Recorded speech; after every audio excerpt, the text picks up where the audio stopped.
realm of things that you have to deal with. It's not just running a business anymore. It's not. And some days I just want to serve my clients and not be the business owner. And I think any owner operator that started out as the service practitioner feels that drain.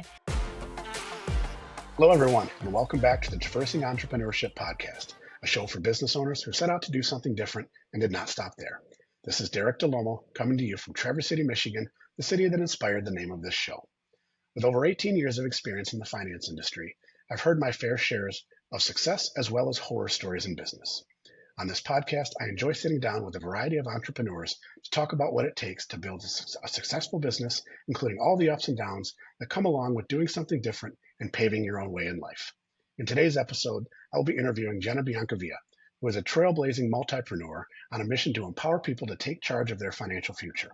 She's founded businesses that span from a technology company to a wealth advisory practice and a few in between, all the while acting as an active philanthropist in her communities. Join us today as we discuss her businesses, the inspirations behind them, and the lessons learned through it all. Welcome to the show, Jenna. Thanks for being here. Thank you so much for having me, Derek. So, Jenna, can you give us a little bit of your story? Give our listeners a sense of kind of how you got started and maybe what life was like before you started your first business, Pearl Capital. Oh yeah. I'll try to go quick, but give some of the fun details. So I actually started studying pre-med. I thought I was going to be a surgeon, a doctor, and I took one of. I did love it, and I was a lifeguard forever, so I loved the blood and guts. It was a fun journey that I went on, but I did one of those career assessments after I realized I didn't love the hospital setting that came along with a lot of the surgeon roles. And the college career assessment actually changed the whole trajectory of my life, because I realized I did love science, I did love math, but I also loved people. And it kind of married all of these things that make me a unique person into this career path that I reset. And I studied economics from then on and became a finance advisor or financial advisor straight out of college, all because I did this career assessment. So I tell that story because a lot of younger people who don't know what direction to go on, those career assessments actually can be really beneficial.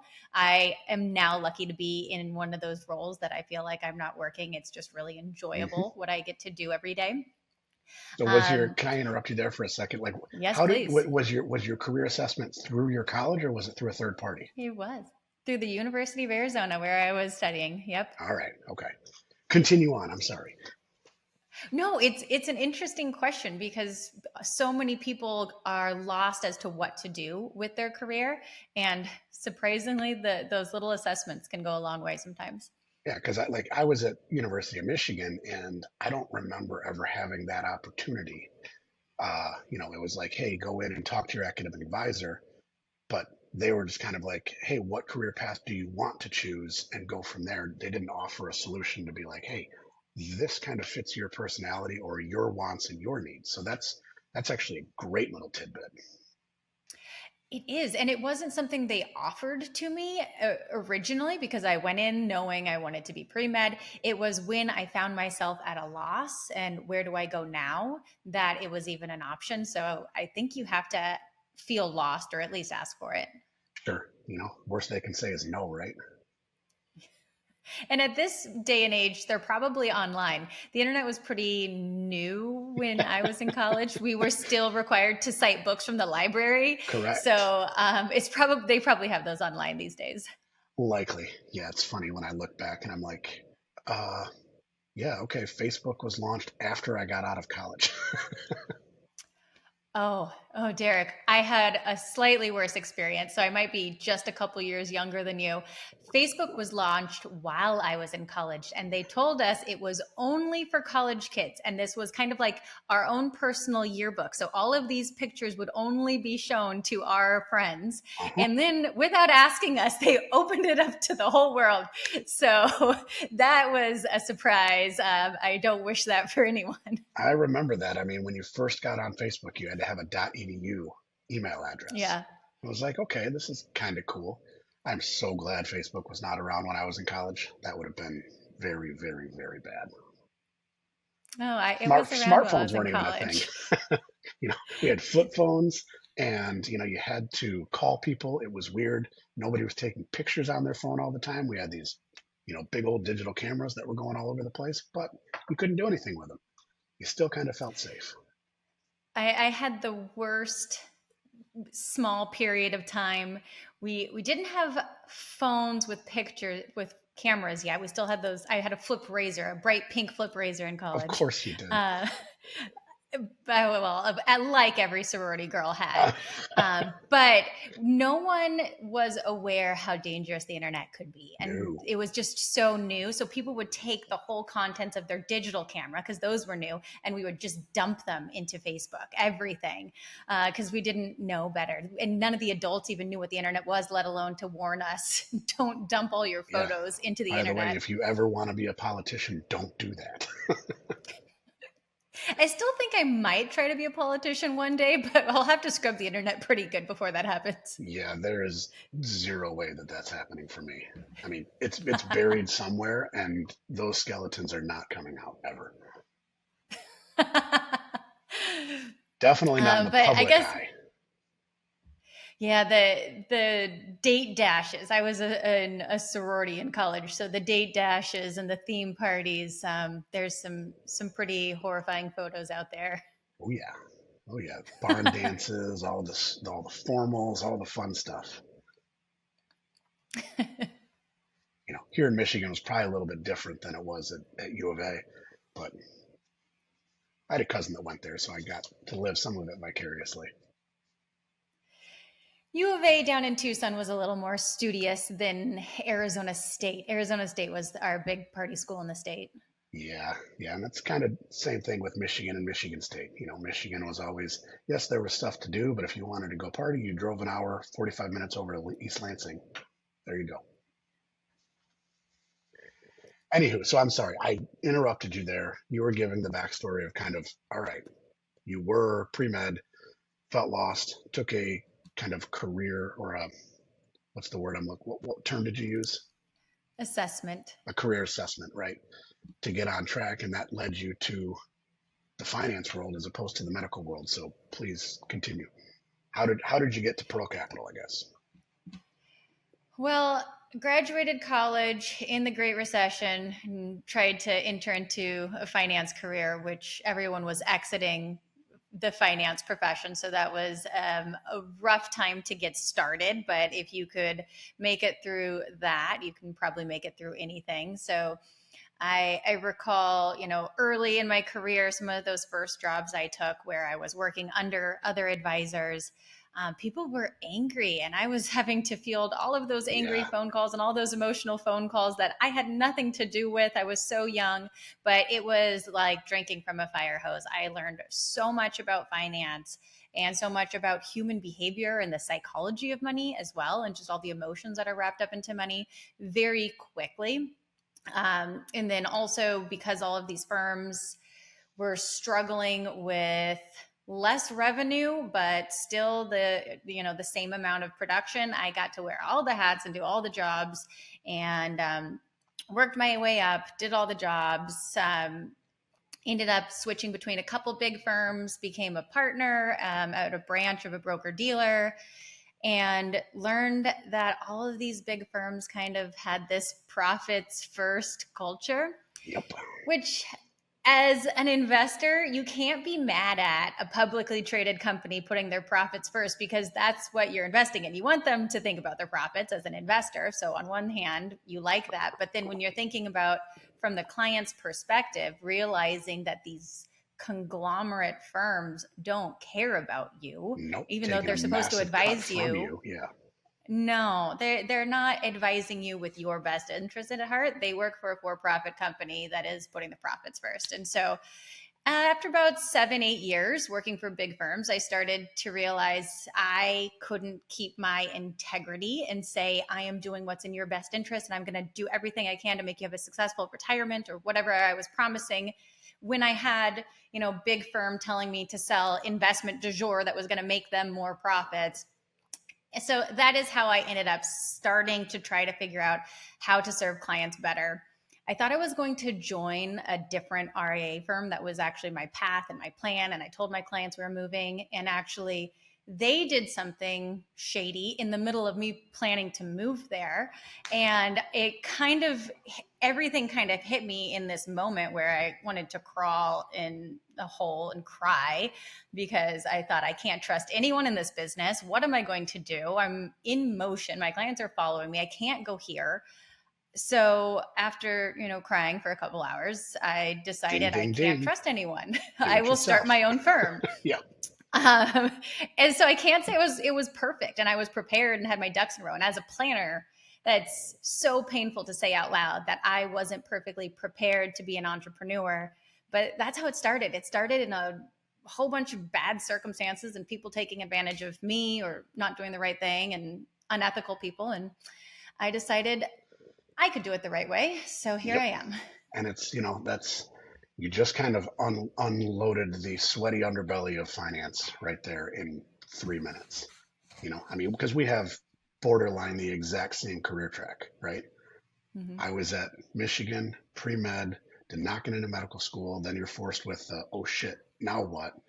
And it's like, okay, what else can I do that, have basically people's ire all the time? It's all health or money, right? It's like, okay, we'll go down this track. You don't know what you don't know when you're getting into the business, right? You're just kind of like, okay, you're taking leads from other people or the firm that you work for. I worked for a large national firm for 13 years. And I was like, okay. So I got my CFP in 2011. That was my first kind of red flag. It's like, I just signed a fiduciary oath, and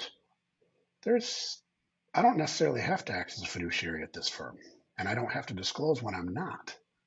That's not a good thing. So, same thing. 2018, I was kind of like, I planned on it for a few years, but then I kept, having children. Woe is me. So, they always kept, I was like, all right, now it's going to be this time. And then 2 weeks later, my wife would be like, hey, congratulations, we're pregnant. All right, we're going to push this off for another year. But actually, I started this firm while my wife was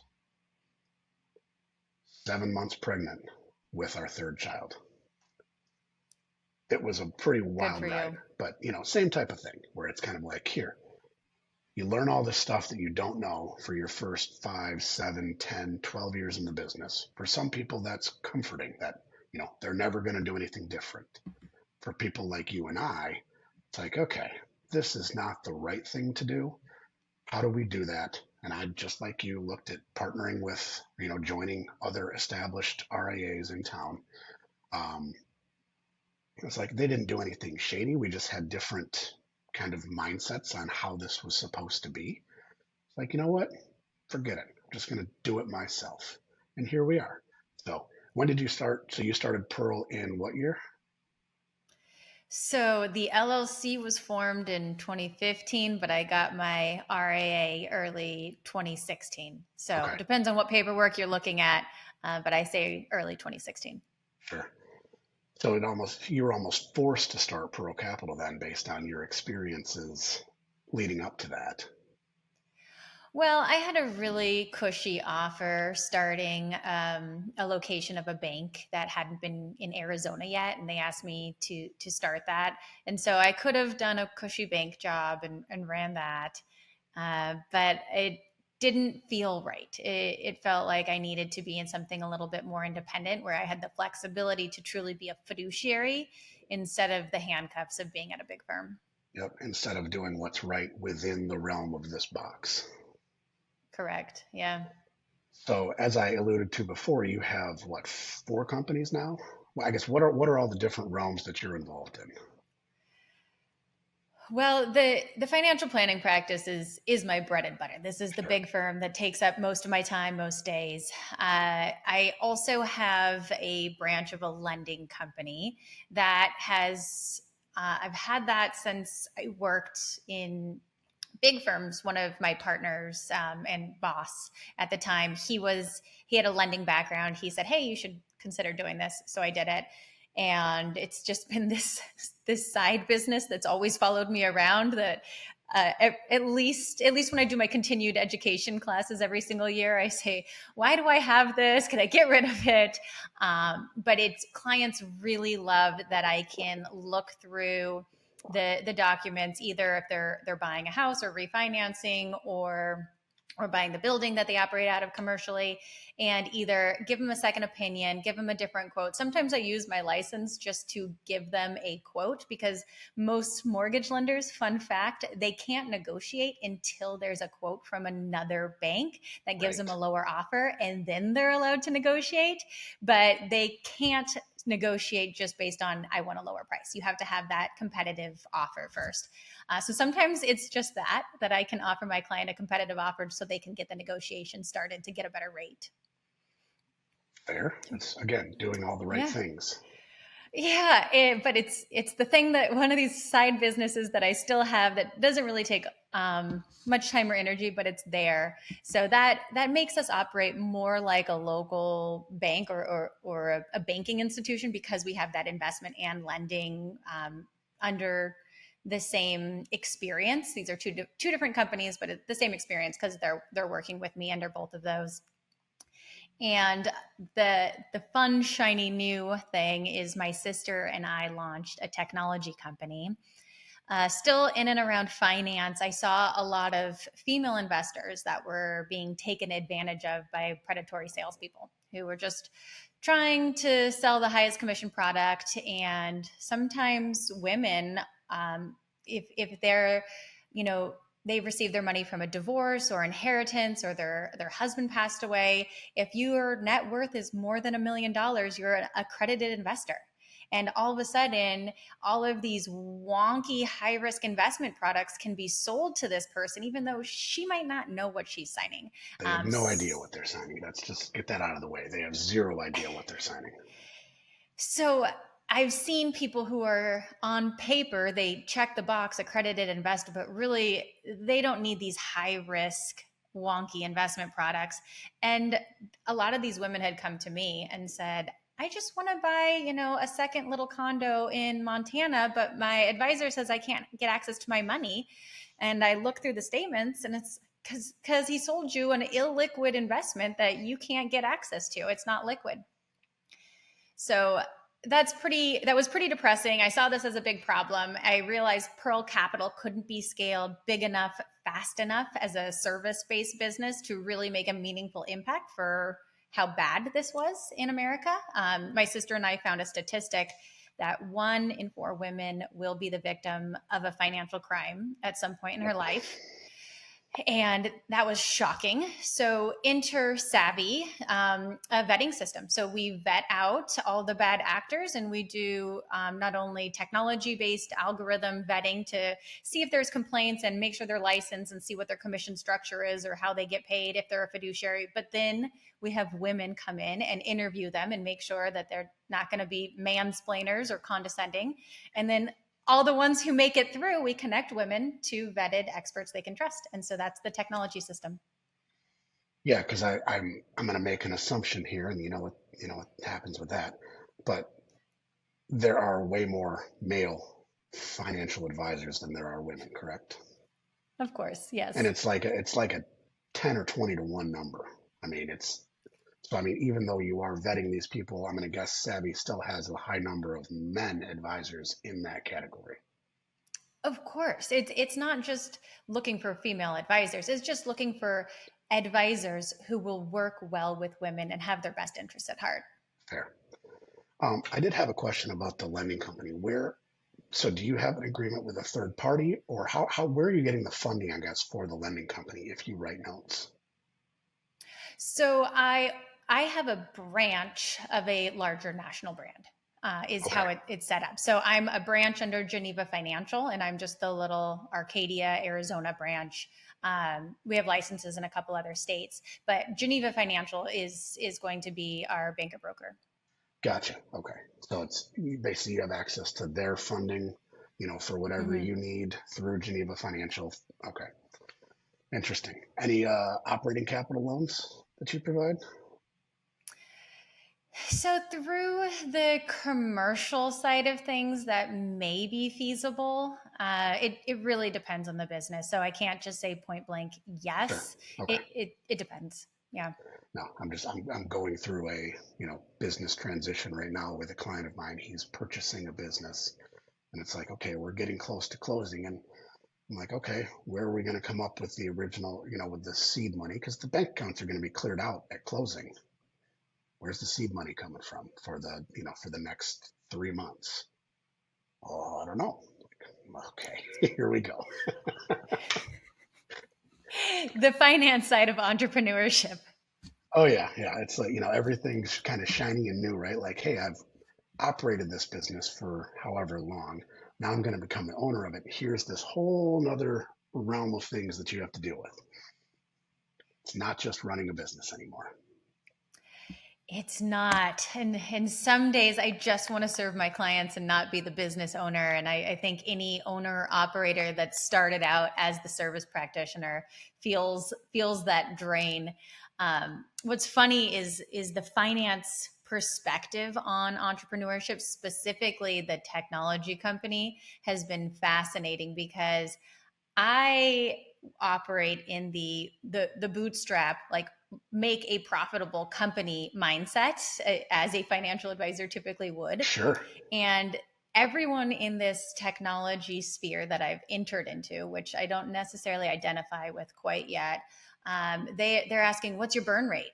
Where's your funding coming from? What's your burn rate? I'm like, what? No, I make Wait a minute. profitable businesses. Why would I go negative? And so I'm doing it wrong from a technology standpoint because I just want a profitable business. I don't want to burn through capital. But it's been an interesting experience, to say the least. Yeah, I've talked to a handful of, entrepreneurs in the tech space, and that's like the number one thing on their list when they're looking for funding is like, hey, our burn rate is only X. And you're like, and how is this supposed to become profitable? Well, da da da da da. And you're like, okay. So it's almost like, you remember Field of Dreams, the movie? It's almost like the tech space operates on the Field of Dreams mentality. Like, if you build it, they will come. You're like,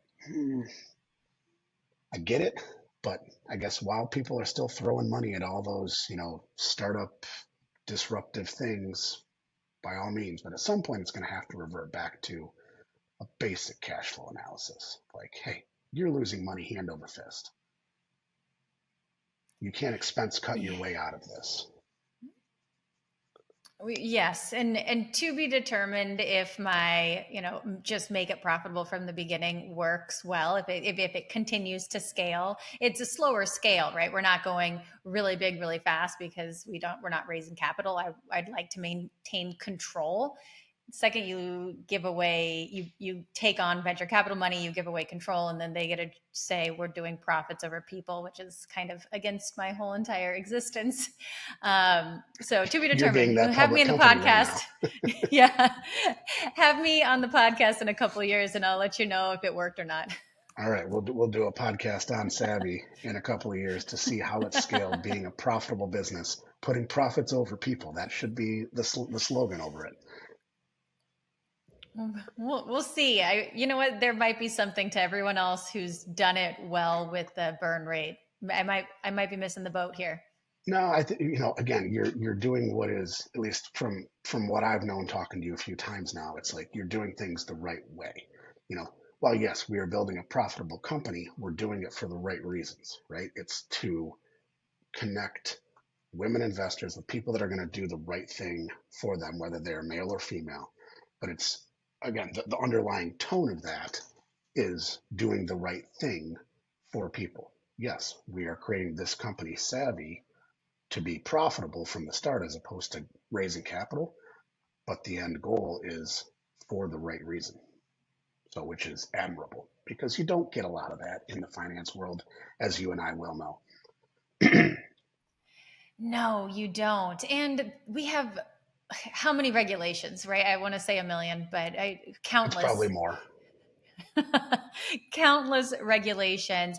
And thus far, the regulations haven't weeded out the modern day Bernie Madoffs. They're still No, there. They're still bad actors. The regulations aren't working. And so, how neat if we can change the landscape of the predatory actor prevalence in the financial services industry just through capitalism, through giving, in this case, women the power to just vote with the dollars and say, I don't want a high commission salesman. I want a fiduciary, and giving them the power to be connected with that person in the first place. It would be pretty neat if we can be that disruptive to the industry. sure. And so for any, male or female advisor listening that wants to become a vetted savvy provider, what would they need to do? It's pretty easy. You go to besavvy.com. It's BESVVY. So we took the A out because we're a really cool tech company. That's what Yes, you do. You have a 4-letter word that doesn't exist in the dictionary.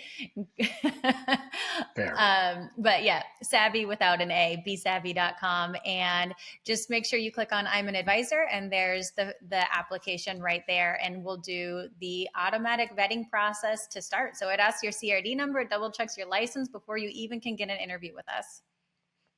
Perfect. Piece of cake. So hopefully a bunch of people are going to flood your inbox right now. Not right now, but in a couple of weeks when this goes live. All right. So we've got Pearl Capital. We've got the lending arm of, your, I guess, private arm of Geneva Financial. We've got Savvy, the tech company connecting women with fiduciary advisors. What else we got on the list here? So there's an online course. So I found that there were a lot of people who needed the advice we were giving, but maybe they weren't at the level to pay us yet. And so they needed something more than the 101 stuff that's prevalent online. They needed more advanced financial planning concepts, but without the big fee. And so I actually grabbed 10 of my partners, from estate planning partners to real estate agents to tax CPAs, pulled them all together, and we just talked about more complex financial planning concepts and made it into a masterclass. So there's an online class available called Elevate Your Wealth for people who aren't quite ready to hire an advisor yet. Short story of this is you've got a lot going on. Well, conceptually, that one was pretty easy, right? Grabbed some friends Sure. who were experts in their very specific parts of finance, grabbed a videographer, and just, recorded, right? Just like you're recording this podcast now. What's interesting, and because there's business owners that listen to this, is as you start going from single entrepreneur to multi-entrepreneur, you start creating some tax issues for yourself. So, for example, Understatement of the year. yeah. So like this podcast, for example, let's say that I flew to you to do this podcast in person. So now there's an expense to this, but I'm talking about Pearl Capital and Elevate Your Wealth and Savvy and Geneva. And now I'm marketing 4 different companies, but that was one flight. And where does the flight go, right? Which business do I write that off with? And so my accountant put a holding company on top of everything for me so that I can make sure that I'm getting the right expenses. And then I also have an executive assistant that got hired by the holding company so I can start organizing this a little bit better. So that LLC structure for someone who's trying to figure out how to navigate it was really helpful in getting this organized. Sure. Ken, there's 2 sides to that coin. As somebody who owns both a tax firm and a finance firm, TikTok is great because it pulls those conversations to the front, but all of the stuff is left off. Like, oh yeah, I just created a holding company on top of that. They're like, oh, I have clients who have, multiple businesses. 9 of them do not have a holding company on top because it's more of a PITA, pain in the ass than it is, I know where I'm going to classify an expense. No big deal. It doesn't really matter which company I, place the expense under. It's like, this one's profitable this month. Throw it under there. Call it good. I mean, that's flippant tax advice, but it's not meant to be tax advice.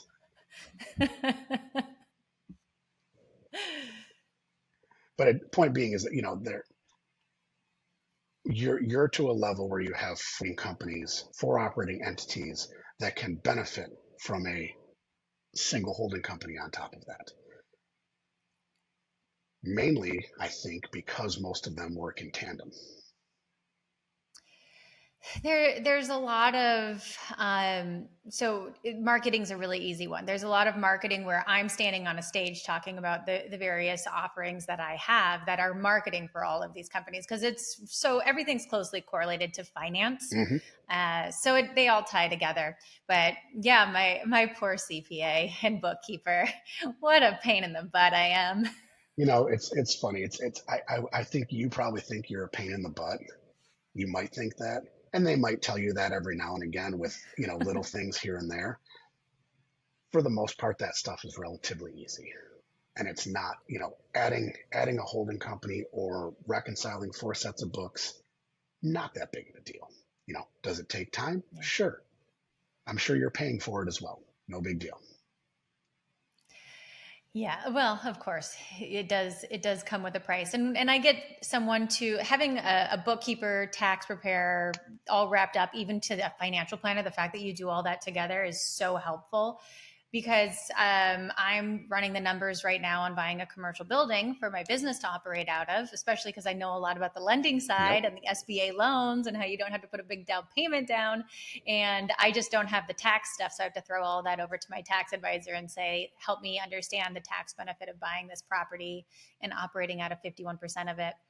So it's fun that you have all of that knowledge in one place, so that people can come to you and say, what can I do to make an investment and keep my money, but call it an expense, like Correct. in the idea of a Within the commercial property. legalities of it, though. I mean, I get some people Oh, coming through the yes. door, or, a Zoom or phone call, and they're just like, oh, I want to do this. Like, for example, I had a client ask me if they could write off their Botox and tummy tuck. And I'm like, absolutely not. No, you cannot. That is a personal expense. And they're like, well, other, uh, what's the word? But is she a model? No. Oh, But, I'm going to call it influencer slash affiliate marketing, right? So oh, I'm sure you can make a case for it, but there is no like private letter ruling for anything along those lines currently, because it's too new of a profession, right? And I'm like, yeah. I'm not going to be the scapegoat going through the washer of the IRS for one Botox and tummy tuck procedure. You want to find somebody else that can do that? Go right ahead. I'm not that person. I was like, I'm happy wading into the gray areas. That one's got no light. I'm not going there. Well, my kind of litmus test is, if you're ready to sit in an audit meeting with an IRS agent and look them in the eyes and say, I believe my Botox is a business write-off. If you feel really convicted and confident in this, it doesn't mean they're going to believe you, but you Right. at first point need to feel confident even saying it in the first place, which I don't know who would feel confident saying that. Yeah. So I wouldn't be confident as the practitioner representing in that scenario, regardless of how confident the client feels. I still have to pull, forth kind of supporting data in order to make that a reasonable expense, right? There's always that line. Can you? Can and should you, right? Yes, you can, but should you? You can do anything, but should you? That's kind of the litmus test that I use. It's like, sure, you can, but should stop and consider, should we do this? I don't know. If you argue it and win, you could be the Botox advisor. Yeah, not sure that's fair point. Fair point. Would you like to be known as that? Don't know that that's the realm that I'm going down right now, but fair point. I'll put that on the back burner. I appreciate the support. All right. So, you've over the course of the last, let's call it you know, 8, 10 years since you've started businesses, you've obviously done some good things and some not so good things. And I'm not going to say not so good things. You've made some mistakes. What kind of mistakes can you think of over the course of your career that you're like, I learned from that and I need to do this different moving forward? You know what's really painful to say out loud is I made the mistakes that the books tell you not to make. So every entrepreneur book and every entrepreneur podcast that we all listen to, I mean, if you're a business owner, most of us do the books and podcast thing. People who are listening, obviously. Sure. um, so the first one being, hire fast.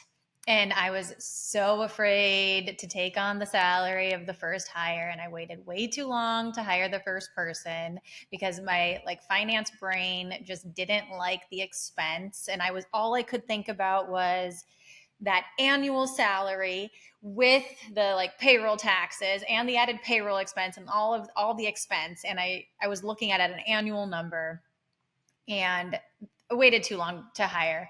And then the other quintessential one, which is when you have someone that's not working out, I waited way too long to fire them because I kept making excuses for them and hoping they would change and thinking that I could train them and blaming myself for not being a good leader. And so I'm ashamed because I've read the books that said, don't do those things. And I did it anyway. So I fell into the trap. So, yeah, fortunately, you are not alone there because everybody does that exact same thing. I probably should have hired at the onset of my firm. I waited 6, 7 months and I was legitimately drowning at that point. It was like, okay, I'd come into the office, call it 9 to 5. I'd leave, go home, make the kids dinner, and put them to bed. My wife and I would make them dinner, put them to bed. And then I would flip open the laptop until 1, 2, 3 in the morning and rinse, repeat every day. And you're like, this is not sustainable, right? Same thing on the letting people go side. It's like, one of my staff members was like, we need to let XYZ go. I was like, no, always making excuses, always, thinking like, oh, we just need to do something different and then this will work out better. Nope. I mean, there's a gut feeling that apparently you and I don't get to have about that stuff because from the outside, people look at it and be like, works, doesn't work, works, good job, bad job. It's kind of like that. You're cool. F you, you're cool. But you would be surprised or maybe not to see how many people, yes, have read those books or listened to those podcasts, have heard that exact same thing, and then done this exact same thing that you did and I did. Everybody, you don't learn from it by reading a book. You learn from it by doing and making the mistake. Unfortunately, we can tell you 7 ways from Sunday what you should and shouldn't do. You're going to do 5 of the 7 things you shouldn't do. And you have to. Yeah. Just as long as they don't torpedo your business, good. You learn from the mistake and you won't do it again. Yeah. Well, maybe. I really love to listen to podcasts and read and learn lessons that other people learned the hard way without me having to go through the pain. I pride myself in trying to learn from other people's mistakes. And so I am still embarrassed that I couldn't figure that one out because they, in hindsight, are seemingly so easy. And then now when I advise other business owners, it's blaringly obvious. You need to hire someone, or you need to hire your first salesperson, or you need to hire your first ops person, or whatever that structure is. It's so obvious now on the outside, but when you're in the middle of it, all you can see is that big number. That's correct. I mean, because we can look at any, P&L and be like, holy smokes, you need to do X, Y, Z. Piece of cake. Mm-hmm. We can't look at our own and say that for some reason. I don't know why. But okay. So those were 2 large mistakes that in theory should not have been made, but you made them, I made them. We're 2 for 2. I'm going to guess listeners, we're probably running about a 75% rate of people that have done the exact same thing. So I guess you've learned then you need to hire faster and fire faster. I guess the rule of thumb there is always slow to hire, quick to fire. But I guess what's in your mind, what is your metric for when do you need to hire somebody?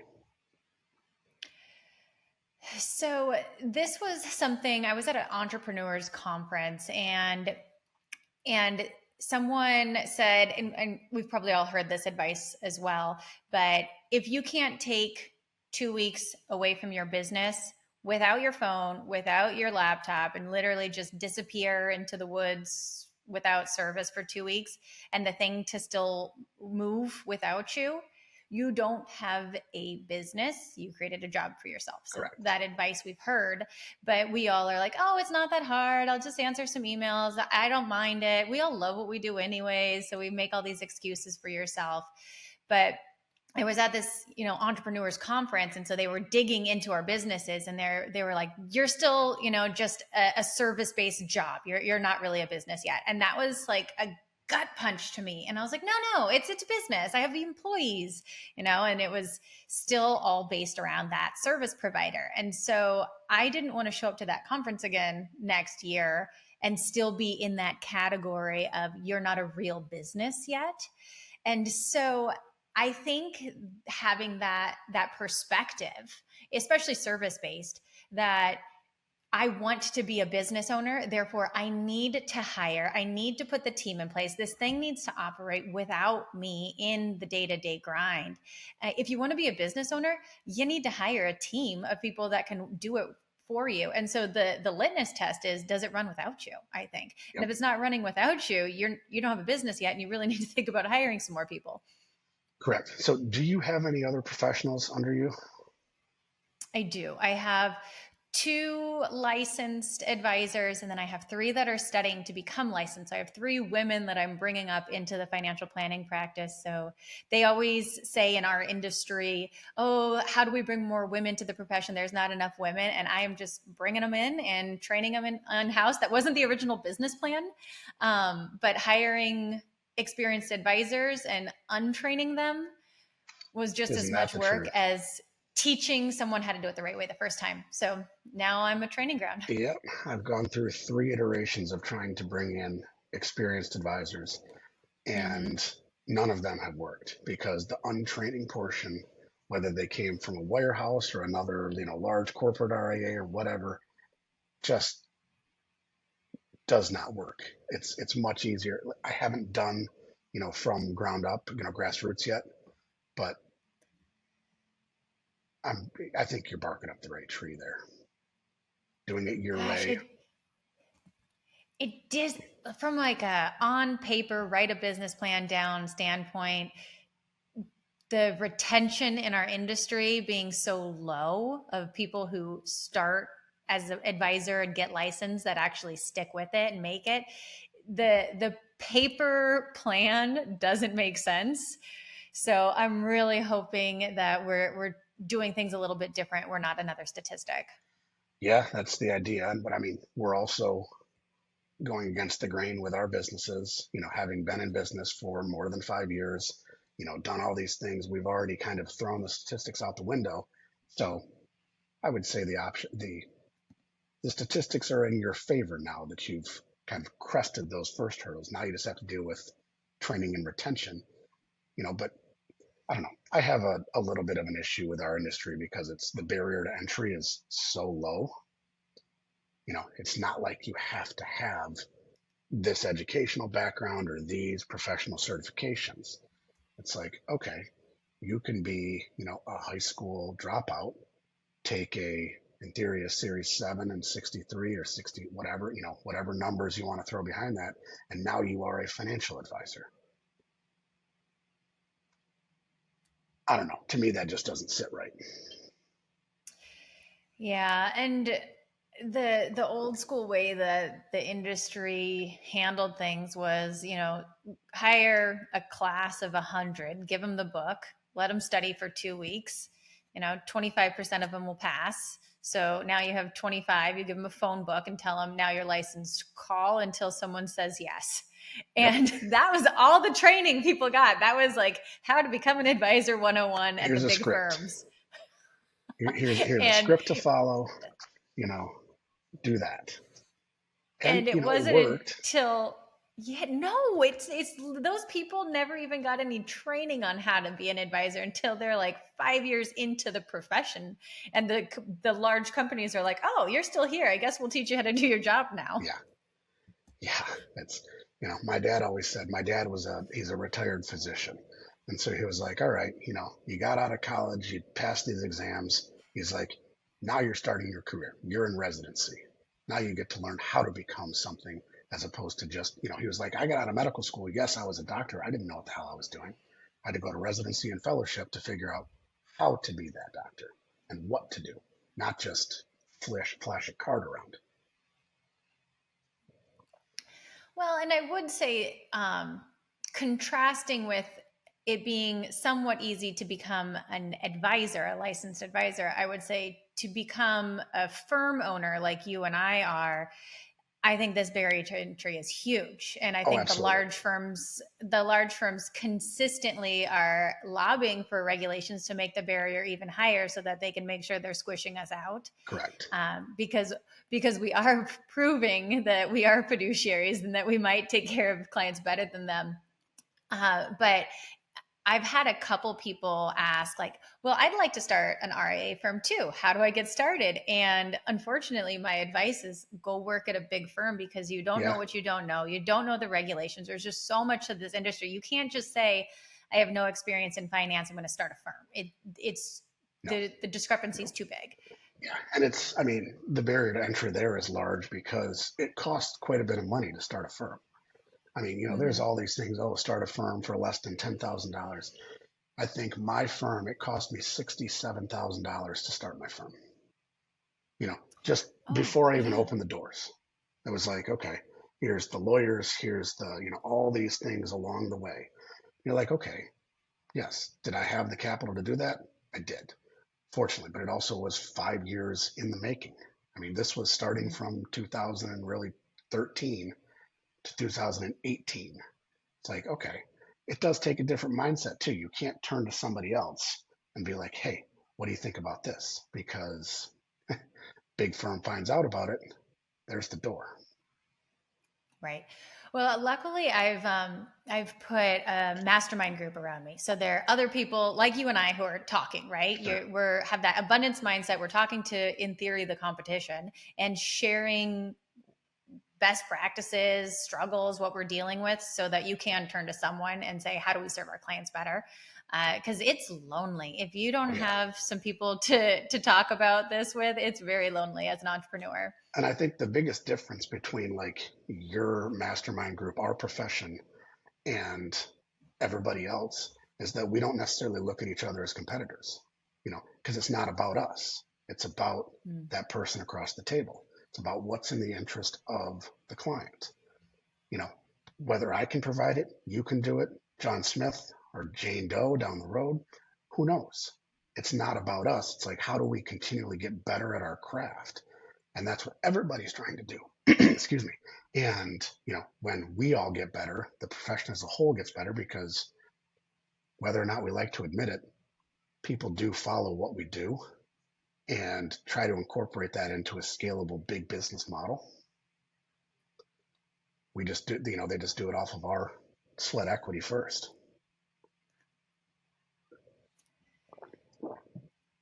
So, anywho, um, we kind of gone, all right, you made two big mistakes, slow to hire, slow to fire.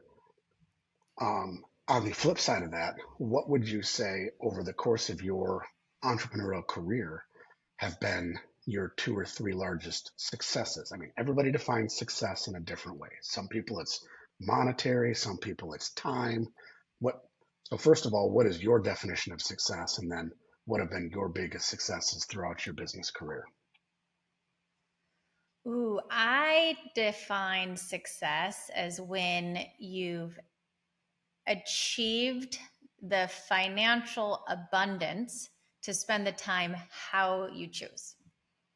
Perfect answer. I'm, stumbling over myself because that is a perfect answer. Well, that's what you want. And so it's a different number for everyone, but you get to choose how to spend your time instead of that I'm handcuffed to my desk and forced to spend my time here. You're no longer And trading so time for money. you're no longer trading time for money. That one I would say is when you've hit success, or at the very least financial freedom. Correct.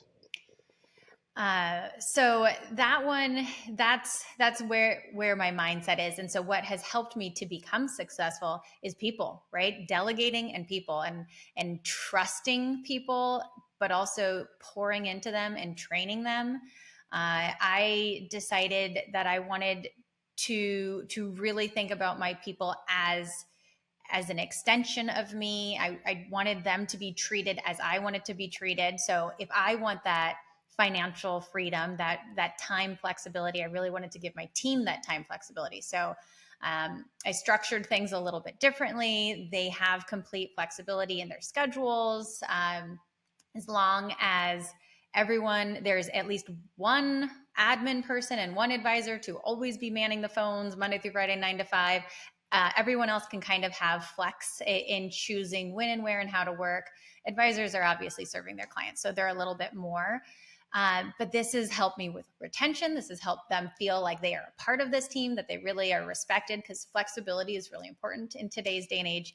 And then in turn, it's given me the ability to have flexibility. So this is my first year having our summer home in Michigan. So I actually left our Phoenix office. I've been away for months, like popped in for a couple days here and a couple days there, but I've actually been able to feel more successful, and that I could have a little bit of a break. And I've been in this business and I've been grinding for years, and I can't say that I really had a good bit of a break for many years until just recently, because I've delegated and trusted my people, but also given them what I wanted. So only recently have you felt your definition of success then? Only recently. It's been a work in progress, and hiring the wrong people and not firing them fast enough, and trying things out and trying different HR policies, if you will. And so it's taken a bit to get to a place where I have the right people on the bus, and they're trained well, they feel appreciated, I have the right policies in place that everyone wants to stay, because the last thing you want is to get everything in the right place and then someone sees a shiny object and takes a different job. Yep, which is, I'm going to generalize here, but that seems to be the case with younger and younger generations. There's always a shiny object syndrome. It's not, can I build that here? It's already here. What do I have to do to go get it? Well, the concept behind how I'm building my staff is they're paid better than everyone else. So we're paying more than everyone else, and they have more flexibility than everyone else. So I don't know where you're going to go and have a better job. Where's the I'm sorry, incentive? this is as good as it's going to get. You're stuck with me. So how do you ensure, or how do you, I guess, constantly benchmark your wage scale per se of people that are working for you or with you to make sure that you are on the top or above the top of that wage scale? How am I benchmarking it? Yeah, how, I guess, what information, where are you going to get that information to say, hey,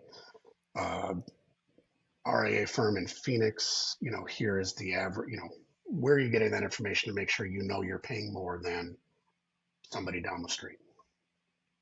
A blend of my mastermind groups and the internet.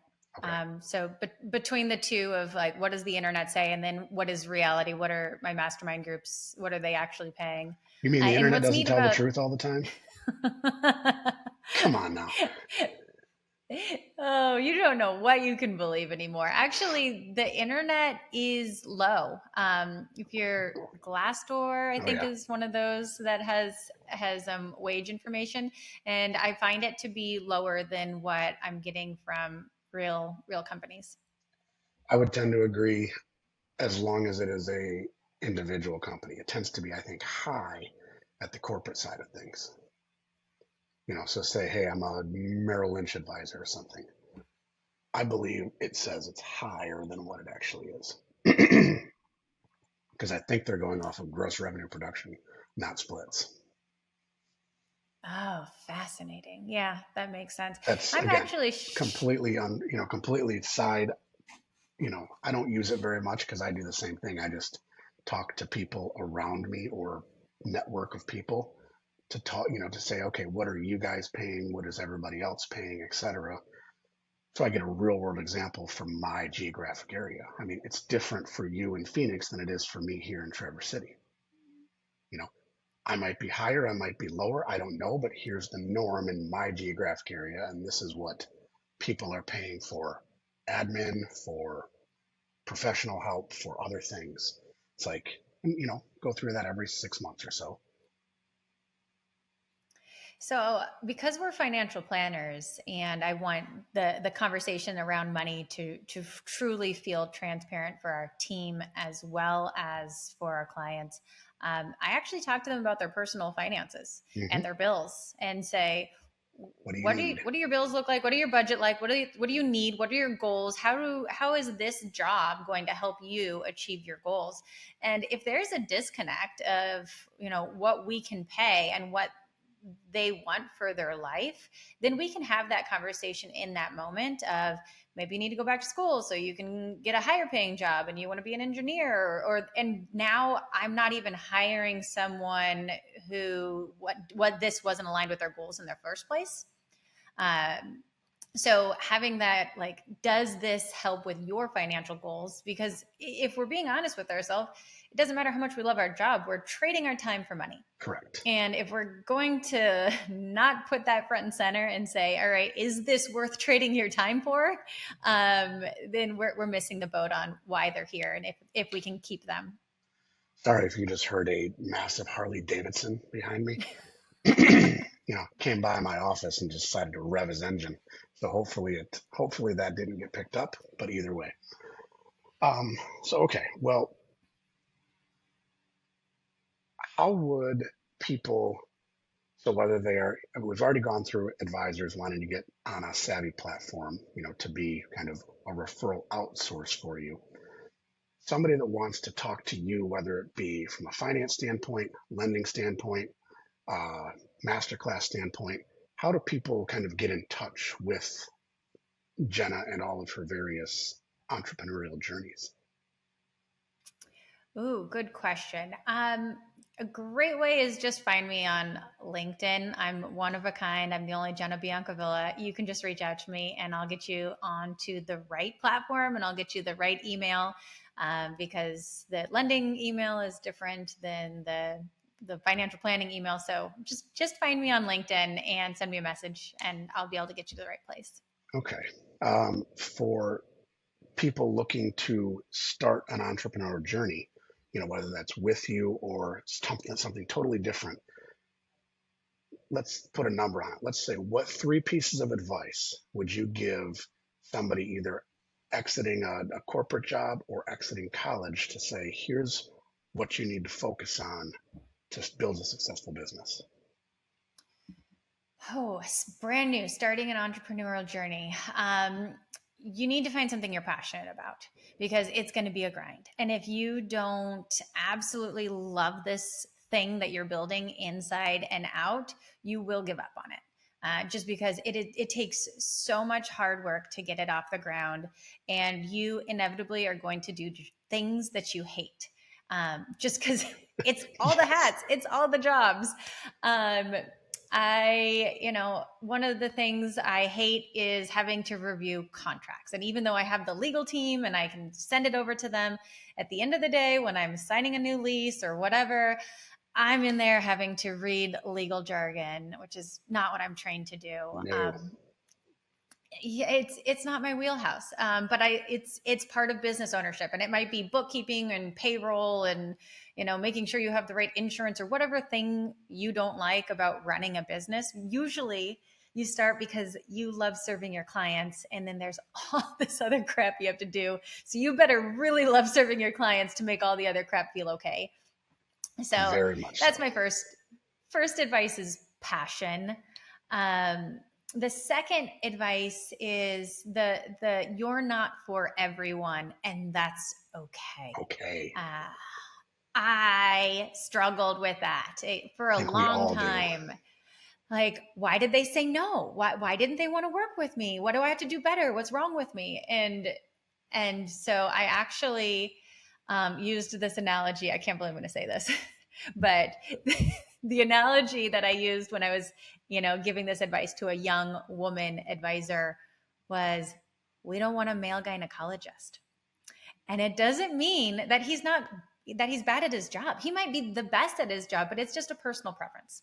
Sure. And so the second you can accept that some humans are going to have a personal preference that isn't you, and like, check box, they said no, move on, next thing, and don't even sulk or let it waste brain space, because you have so much to do and you're not for everyone. And so this is kind of goes in line with scale down, find a niche, find something that where you're serving a small market, because it's a lot easier to market if you find a niche.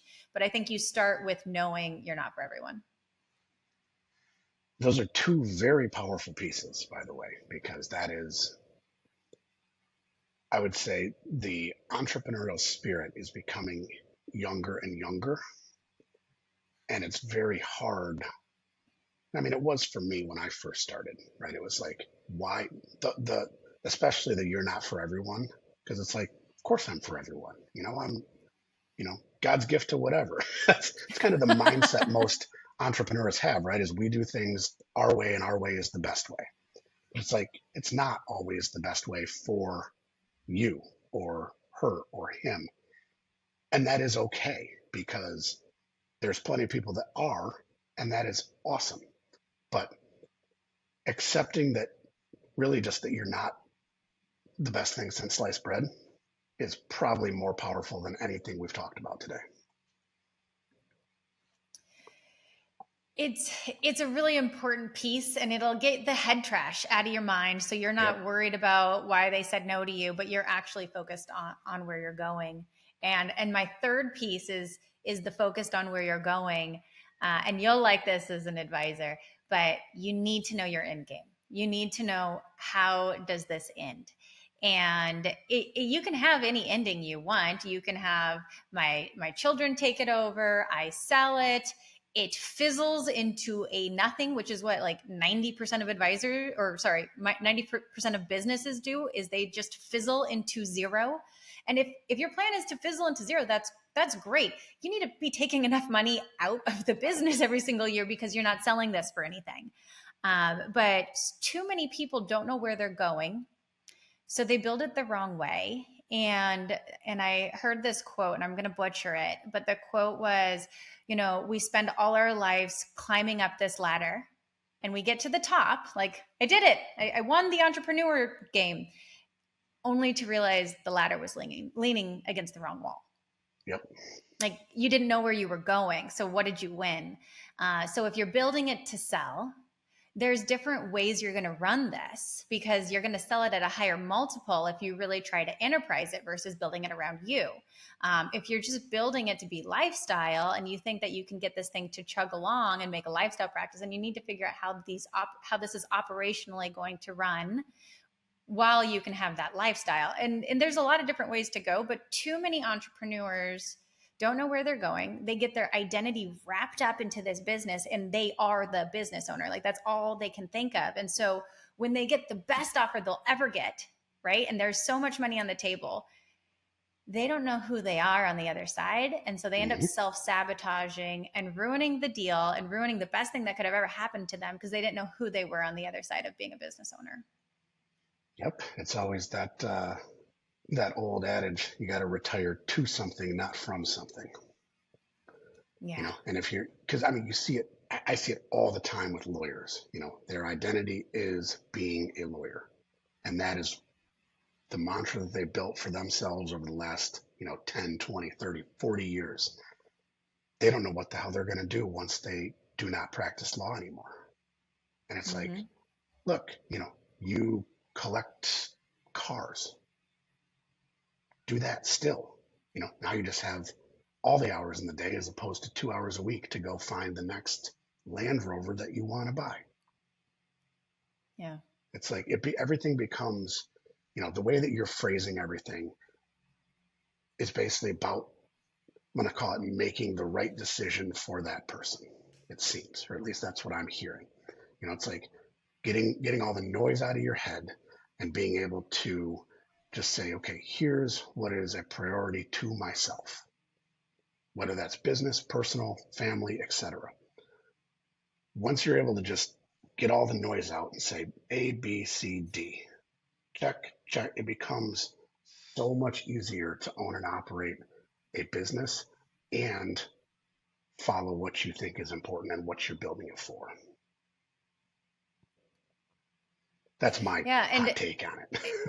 no, you're right. And our profession's the worst at this. We, for a living, help people plan their retirement. And on average, the average advisor, if you ask them when they're going to retire, which we ask that question to all of our clients, when are you going to Never, retire? right?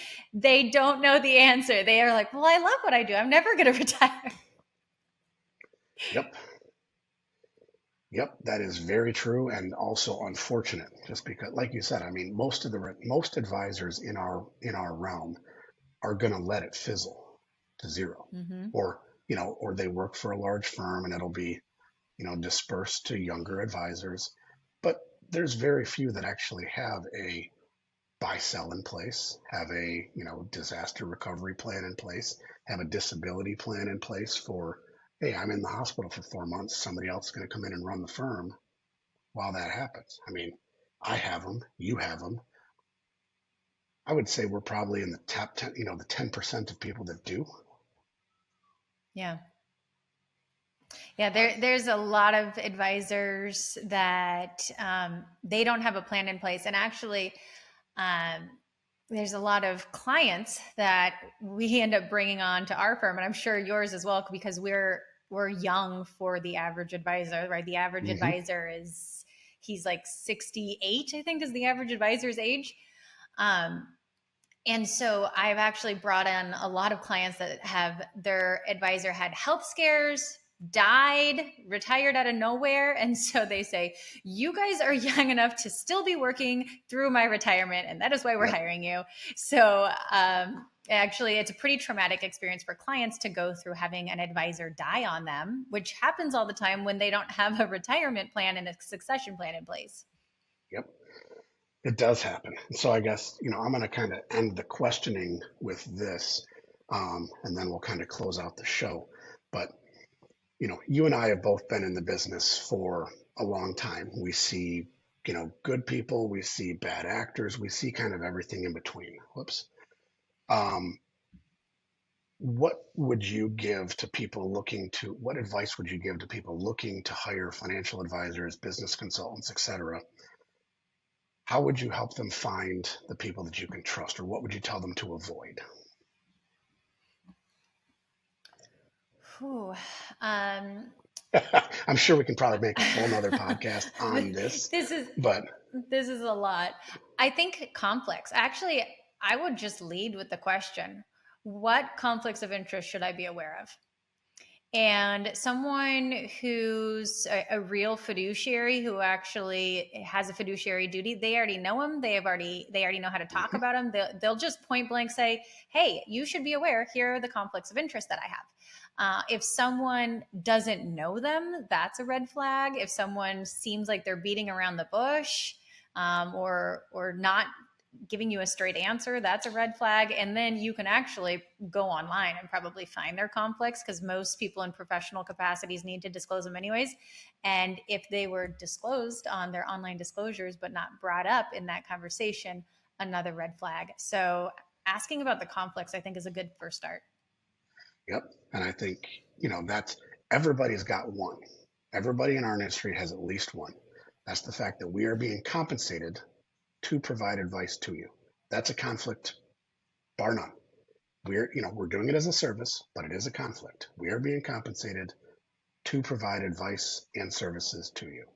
Anybody who doesn't say that, big red flag. Another red flag is, how do you get paid? It's like, oh, you don't have to pay me. You Right. don't have to worry about how I get paid. Yeah. That one is always a red flag. People do not work for free. And so you're probably paying a premium through, expense ratios and lower rates of return, because it's all smoke and mirrors on the back end. Yep. You hear that a lot in the insurance world. So Mm-hmm. somebody, buying or selling an insurance policy. Oh, you don't pay me. The insurance company pays me. No, your money goes to fund premiums for said insurance policy, which then pays the agent who sold it to you. Oh, no, you don't pay me. The fund company pays me. Sorry, your money goes into the fund company, which pays a commission to said advisor, or your fee only, like, me and you. You're paying me your dollars directly to provide time for you and to manage assets. Pure and simple, but it is a conflict according to our regulatory bodies. So Derek, you'll get a kick out of this one. I had a life insurance salesperson reach out and actually get a hold of me, which it's really hard to get a hold of me if you're a salesperson. And he was, doing a debt consolidation plan to help people snowball and get out of debt. And he had this whole, helping advise people to get out of debt, which it's hard to make any money as like a financial consultant that helps people get out of debt. So I was like, how are you making money? Because all these people go out of business because people who are in debt don't have money to pay you. Right. Yeah. And so basically he was using all of the free cash they had to fund a whole life policy and then borrowing from the whole life policy to pay off debt. And I was like, okay, let me do this math really quick. So the premium is $6,000 a year, but only $3,000 of that gets saved in the cash value account. The other $3,000 goes to fees. And I go, so apples to apples, if this client does it by themselves, they pay $6,000 off of debt. If they do it through you, they pay you $3,000 and they pay $3,000 towards their debt. It's not very fast. And he was like, oh no, that's not true. They get it all back. And I don't actually get all that. I don't get that money. And I'm just like, oh my goodness, this person's in business and actually convincing people that this is a good strategy, that life insurance will pay off their debt. I was shocked. And when I called it to his attention, his response to me when I was just like, math, spreadsheet math, this doesn't make sense. He was like, I'm not going to argue semantics with you. And I was like, semantics. This is not semantics. This is reality. Yeah. Oh boy. This is not, is it tomato or tomato? That's semantics. Oh my God. I didn't even have a response. After I hung up the call, I thought of all the things I could have said in response to that, per usual.